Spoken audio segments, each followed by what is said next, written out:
दोस्तों एक जीजा अपने ससुराल पहुंचता है। वहां जाने के बाद उसकी बड़े ही अच्छे ढंग से खातिरदारी भी होती है और इसी खातिरदारी को करने में उसकी साली, जिनका नाम सुमन है, सुमन बड़े ही अच्छे से अपने जीजा की खातिरदारी करती है। उसी खातिरदारी को देखते हुए वह जीजा उस सुमन पर अपना दिल लुटा बैठता है। वह कहने लगता है, अरे सुमन, तुम यहाँ अकेली क्या करोगी? देखो तुम्हारा पति जिससे तुम्हारी शादी हो चुकी है वह तो यहाँ आता ही नहीं। एक काम करो, तुम उसके साथ चलो, वह तुमको अपने पास रखेगा और तुम्हारे साथ बड़े ही प्यार से रहेगा। लेकिन वह जो सुमन है वह तो जीजा साली के जो प्यार वाली जो बातें हैं, यानी कि नॉर्मल सी बात, वह बड़ा जीजा है, वह साली एक छोटी बेटी की तरह बड़े ही हिसाब से उसके साथ हंसी मजाक करती है। लेकिन उसको नहीं पता था कि उसकी जो जीजा की नीयत उस पर खराब हो रही है। अब तो वह जो साली है वह अपने जीजा के साथ जाने के लिए तैयार हो जाती है, लेकिन वह जो जीजा है उसके दिमाग में कुछ अलग ही काम चल रहा होता है। अपनी साली को वह अपने घर लाता है, उसकी बड़ी बहन से मिलवाता है और फिर तो वह एक रात अपनी साली के कमरे में पहुंच जाता है। दोस्तों यहाँ पर वह उस साली के साथ कहता है कि साली, मुझे तुम्हारे साथ इस तरह के संबंध बनाने, लेकिन वह जो सुमन है उससे लाखों बार कोशिशें करती है, कहती है कि उसको ये काम तुम्हारे साथ नहीं कर सकती। लेकिन वह जो जीजा है वह अब उस लड़की को दबोच बैठता है और फिर उसके साथ वही गलत संबंध बनाता है।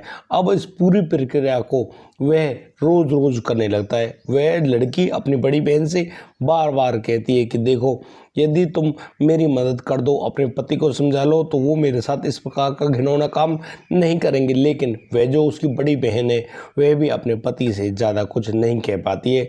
एक दिन की बात, जब वह अपने पति से ज़्यादा ही कह रही होती है तो वह जो पति है वह अपनी पत्नी को पीट बैठता है। अब तो वह जो लड़की सुमन बहुत ही ज़्यादा दुखी है, परेशान है और अपने घर पर ही मौजूद है, यानी कि अपने जीजा के घर पर मौजूद है और वह वहाँ से कहीं ना तो आ जा रही है। वह बहुत ही ज़्यादा परेशान है। लेकिन अब तो एक दिन उसको एक फ़ोन हाथ में लग जाता है। वह फ़ोन पता नहीं किसका है, लेकिन वह उसमें एक नंबर को डायल करती है और जैसे वह नंबर मिलता है उसके पति यानी कि हरिओम का। हरिओम जैसे ही उस फोन को उठाता है, अब तो वह जो सुमन नाम की महिला है वह बहुत ही बुरी तरीके से रोने लगती है और कहने लगती है कि यदि हरिओम तुम मुझे जिंदा देखना चाहते हो तो जल्दी से जल्दी यहाँ पर आ जाओ, वरना मैं तुम्हें देखने को भी नहीं मिलूंगी। दोस्तों अब तो वह जो हरिओम है सीधा आता है उस जगह पर और आकर अपनी पत्नी को चोरी छिपे बड़े ही प्यार से उस घर से ले जाने लगता है। लेकिन वह जो आदमी उसका जीजा है और उसकी जो बड़ी बहन है वो दोनों उस लड़के से लड़ पड़ते हैं। यहाँ पर उनकी काफ़ी अच्छी झड़प भी होती है, लेकिन वह हरिओम अपनी पत्नी सुमन को ले जाने में कामयाब हो जाता है। और अब जब वह अपनी पत्नी को लेकर दिल्ली के पुलिस थाने में पहुँचता है तो वह एक ऐसी एफआईआर दर्ज करवाता है जिसके अंतर्गत अब तो जीजा और बहन के खिलाफ भी मुकदमा दर्ज हो गया है। दरअसल वह जीजा उस साली के साथ क्या करना चाहता था और आगे की क्या प्लानिंग थी और क्यों उस 18 साल की लड़की सुमन को इतना ज़्यादा प्रताड़ित किया गया, पूरे मामले को आज हम जानेंगे और आपसे विनती है इस कहानी को अंत तक जरूर देखिएगा। नमस्कार, आदाब, सत श्री अकाल दोस्तों, स्वागत है आपका हमारे YouTube चैनल किस्से क्राइम के। और दोस्तों आपसे वही प्यार बड़ी गुजारिश, आगे बढ़ने से पहले हमारे चैनल को सब्सक्राइब करना, नोटिफिकेशन की बेल को दबाना बिल्कुल ना भूलें। दोस्तों आज का बेहद ही हैरान करने वाला मामला सामने आया है दौसा राजस्थान से। दोस्तों दौसा में जहां वह लड़की जिसकी बचपन में ही करीब शादी हो गई थी, करीब 8 साल पहले यानी कि 2017 में उस लड़की की शादी हो गई थी जब वह मात्र 10 साल की रही होगी। यहाँ पर उसकी 2 बहनों की शादी हुई है, उस सुमन की भी और उससे बड़ी बहन जो है। लेकिन ये जो बारात आई हैं यानी कि उनके जो दूल्हे हैं वो अलग अलग जगह के रहने वाले हैं। अब यहाँ पर बड़ा जो दूल्हा जिनका नाम भजनलाल गुर्जर है वह अपनी पत्नी को अपने साथ ले जाता है, लेकिन छोटी बेटी जिसकी उम्र काफ़ी कम है उसको अब उस ससुराल में यानी कि हरिओम के साथ नहीं भेजा जाता है। उनकी पत्नी जो सुमन है वह अपने माता पिता के घर पर ही मौजूद होती है और कहते हैं कि जब वह लड़की बालिग हो जाएगी यानी कि 18 साल की उम्र से ऊपर हो जाएगी तब उस लड़की को उसके ससुराल में भेज दिया जाएगा। अब ये शादी तो हो गई लेकिन वो लोग तो नहीं भेजते। लेकिन यहाँ जो बड़ा जीजा है उस सुमन का, वह लगातार उस सुमन पर अपनी निगाह बनाए रखता है। उसकी निगाह बड़ी ही अजीब तरह की होती है। दरअसल वह सुमन को जब भी ससुराल आता है वह सुमन को छेड़ा करता है, उससे काफ़ी ज़्यादा मजाक भी किया करता है और लगता है कि कहीं ना कहीं वह सुमन के ऊपर अपना दिल हार बैठा है। कभी कभी वह सुमन के लिए खाने पीने की चीज़ें भी लाया करता, कभी कभी सुमन के लिए पहनने के कपड़े भी लाया करता और अक्सर उस सुमन से कहा करता कि तुम क्या करोगे उस हरिओम के पास जाकर, पतला सा सूखा सा मरा सा वह लड़का है, तुम उसके पास जाकर क्या करोगी, तुम कहीं मत जाओ, तुम्हारा जीजा तुम्हें बहुत ही ज़्यादा खुश रखेगा।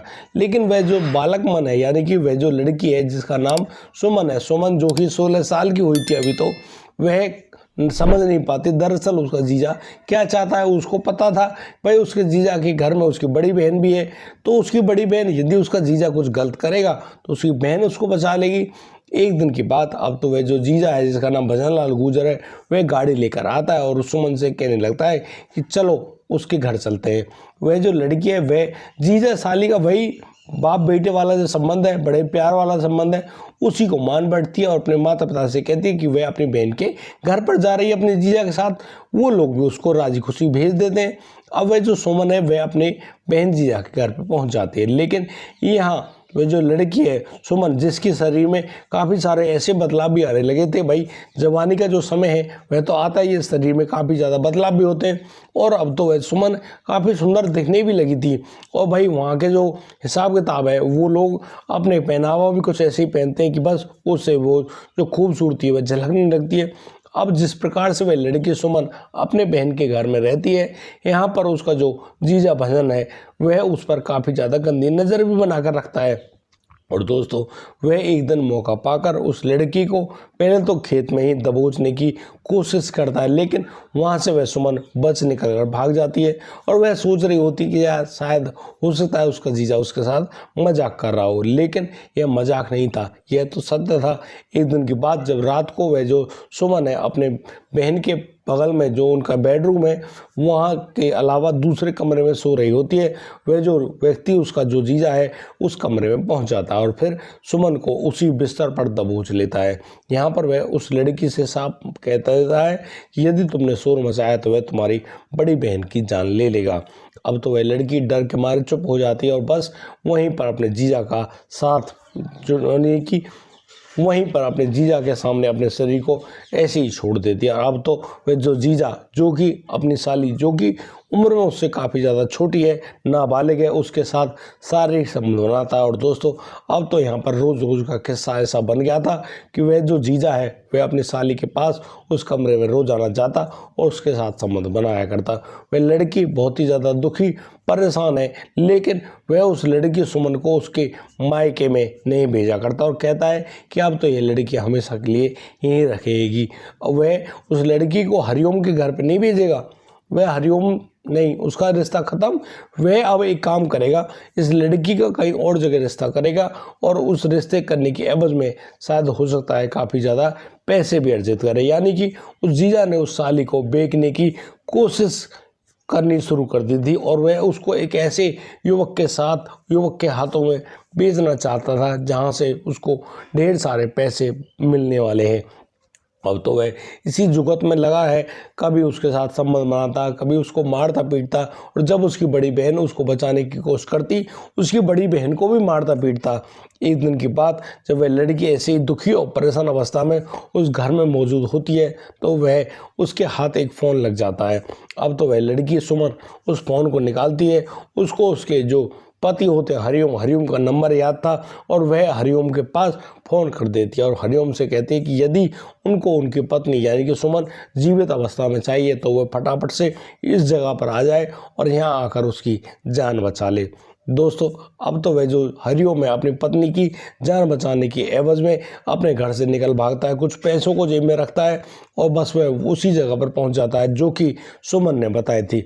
अब सुमन की उस बताई गई जगह पर पहुंचने के बाद वह जब सुमन को आवाज़ लगाता है तो यहाँ पर सुमन का जीजा, सुमन की बहन भी बाहर निकल कर आती है। यहाँ पर सुमन भी, जो कि तैयार खड़ी थी, वह भी बाहर आती है तो हरिओम सुमन को अपने पास बुलाता है। यहाँ पर उसके जीजा और जो बहन है वो सुमन को खूब ज़्यादा रोकने की कोशिश करते हैं, लेकिन वो सुमन को रोक नहीं पाते। अब सुमन, जो कि हरिओम के पीछे जाकर खड़ी हो गई है, यहाँ पर वह जो आदमी, उसका जो जीजा है, वह उस हरिओम पर जानलेवा हमला कर देता है। दोस्तों यहाँ पर उसके जीजा और हरिओम के बीच में काफ़ी लंबी झड़प भी होती है। उसकी जो बहन है वह भी उस हरिओम से लड़ पड़ती है, लेकिन हरिओम जिसने सोच लिया था कि हाँ उसका ये अंतिम लड़ाई भी हो सकती है, वह इसी प्रकार से वहाँ पर लड़ने लगा था। और अब उसको जब उसकी पत्नी का सहारा मिलता है तो वो दोनों उन लोगों से भिड़ जाते हैं और फिर वहाँ से जीतकर वो लोग भाग निकलते हैं। दोस्तों अब तो वो हरिओम अपनी पत्नी सुमन को लेकर भाग आया है उस दौसा जिले से और सीधा पहुंच जाता है गाजियाबाद में रहकर वह अपनी पत्नी के साथ पुलिस थाने में रिपोर्ट लिखाता है और यहाँ पर वो कागजात बनवा रहे हैं अपनी शादी के, क्योंकि उस समय जो 10 साल की थी वह सुमन, उस समय तो उनकी शादी तो हो गई है लेकिन उसका कोई सबूत नहीं। अब वो लोग अपनी शादी की जो सबूत है उनको तैयार करवा रहे होते हैं और यहाँ पर वो कोर्ट मैरिज के उन कागजों को तैयार करवाने में लगे हुए हैं ताकि वो लोग उनकी शादी का जो सबूत है उसको पेश कर सकें। लेकिन यहाँ पर इस लड़की से जब पूछताछ की गई तो इस लड़की ने कैमरे के सामने इस बात को स्वीकार किया कि हाँ उसके जीजा ने उसके साथ गलत संबंध बनाए, उसके साथ मारपीट भी करी और उसको किसी अन्य युवक को बेचने की भी उसकी कोशिश थी, लेकिन उसमें वह कामयाब नहीं हो पाता। उससे पहले उसने अपने पति हरिओम के पास फोन कर दिया और बस उसके साथ भागकर यहाँ पर आ गई। अब तो पुलिस ने अब उस लड़की सुमन के द्वारा दी गई तहरीर के मुताबिक 0 FIR दर्ज कर ली है और अब उस व्यक्ति उसके जीजा के खिलाफ कार्रवाई करने के लिए और दौसा के उस थाने में जाने का प्रयास कर रही है और पूरे मामले को दौसा राजस्थान में ही ट्रांसफर कर रही है। दोस्तों अभी तो ये मामला विचाराधीन है, लगातार कोशिशें की जा रही है, लेकिन वह जो सुमन है वह अपने पति हरिओम का प्यार पाकर वाकई में काफ़ी ज़्यादा चैन की सांस ले रही है और वह उन चैनल वाले पुलिस वालों का सबका धन्यवाद अदा करती है और कहती है कि भाई वाकई में आप लोगों ने जिस प्रकार से उनकी मदद करी है यह एक काबिल तारीफ काम है। दोस्तों कितनी अजीब बात है कि एक जीजा अपनी साली के साथ ही इस प्रकार का घिनौना काम करता है जो कि निहायत ही गलत है। दोस्तों इस पूरे घटनाक्रम को सुनाने का उद्देश्य किसी को परेशान करना नहीं है, किसी का दिल दुखाना नहीं है, लेकिन दोस्तों हम लोग आपको बताना चाहते हैं कि जिस प्रकार से आज इस कलिकाल में इंसान अपने संबंधों की गरिमा को भूल बैठा है, वह इंसान कुछ भी कर देता है, यानी कि वह कुछ सोचता ही नहीं है, वह कुछ भी कर देता है। कुछ का मतलब यानी कि जीजा को अपनी साली पर इतना भी सब्र नहीं रहा कि भाई उसकी बच्ची जैसी है, वो नाबालिग लड़की है, उसके साथ ही संबंध बना रहा है और तो और पैसों की खातिर उस लड़की को बेच देना भी चाहता है। भाई गजब है यार तुम्हारी सोच, तुम्हारी मानसिकता। कहते हैं कि ये जो सतयुग, त्रेता, द्वापर और ये जो कलयुग है ये कहाँ है? ये कहीं नहीं है, हमारी और आपकी मानसिकता में। दोस्तों जिस प्रकार से इंसान की मानसिकता खराब होने के बाद वह गलत परिणामों को भुगतता है, इसी प्रकार से हर इंसान जो भी इस प्रकार के गंदे काम करता है सबसे पहले उनकी मानसिकता गंदी होती है, उसके बाद ही वह गंदे काम करता है और फिर उनके जो परिणाम होते हैं वो बहुत ही ज़्यादा खतरनाक होते हैं और फिर ताउम्र उनको जेल में ही गुजारनी पड़ती है। दोस्तों जो कि किसी भी माता पिता के लिए, उनके बच्चों के लिए बहुत ही ज़्यादा गलत बात है। क्या आपके माता पिता ने आपसे यही उम्मीद रखी थी कि आप लोग जेल में पड़े रहेंगे और आप उनके पीछे से सारे काम को करेंगे? ये तो गलत है, ऐसा आपको नहीं करना चाहिए। और या फिर आपके जो बच्चे, अरे छोटे छोटे से बच्चे, आप लोग तो जेल की सज़ा काट रहे हैं और वो बच्चे किस बात की सज़ा काट रहे हैं? भाई क्या आप लोगों ने कभी सोचा ऐसा? पता नहीं क्यों आप लोग ऐसे तुरंत यानी कि इतनी जल्दबाजी में फैसले लेते हैं, उन फैसलों के चलते इस प्रकार की कार्रवाई भी कर देते हैं और उसी कार्रवाइयों के चलते फिर तो आपको सज़ा भुगतनी ही पड़ेगी। दोस्तों मैं उन सभी व्यूअर्स का बारंबार धन्यवाद करता हूं जो लोग हमारे चैनल पर आते हैं, हमारी वीडियोस को देखते हैं, हमें लाइक सब्सक्राइब करते हैं। दोस्तों मैं उनका दिल से धन्यवाद देता हूं। इन घटनाओं को बताने में कई बार हम लोग भी भावुक हो जाते हैं, लेकिन हमारा एक लक्ष्य है, हम लोग आपको बताना चाहते हैं कि आप लोग इन निगाहों से ज़रूर इस समाज को ज़रूर देखिए, अपने आप को, अपने परिवार को उन गलत कार्यों से बचा कर रखिए ताकि आपको या आपके परिवार को इस प्रकार के कोई भी परिणाम भुगतने ना पड़े। दोस्तों आज के लिए सिर्फ इतना ही, अब दीजिए मुझे इजाज़त, मिलता हूँ कल, लाता हूँ एक और अनोखा मामला। तब तक के लिए आप बढ़िया रहें, बेहतरीन रहें, अपना और अपने परिवार का बखूबी ख्याल रखते रहें। जय हिंद, जय भारत।